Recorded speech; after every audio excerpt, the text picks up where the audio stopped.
paano mag-remove o tanggalin ang mga nakatag sa Facebook profile natin. Minsan may mga friends tayo na nagtatag na walang pahintulot. Minsan may nagtatag sa atin ng di kaaya-aya na videos at photos. Kung may nakatag rin sa'yo na photos or videos na hindi mo gusto at gusto mo itong i-remove, panoorin mo ang video na to. Una, punta tayo ng Facebook apps. Then, punta tayo sa profile natin. Then, i-click itong tatlong tuldok. Then, i-click itong Manage Post. Then, i-click itong Filter.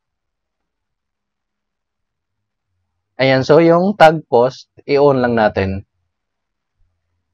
Then, click Done. Ayan, so dito mo na makikita ang nakatag sa'yo. So, para ma-delete ito, click lang tong trash can or delete na sign sa baba. So, ganun lang mag-delete ng nakatag na videos or photos sa Facebook profile.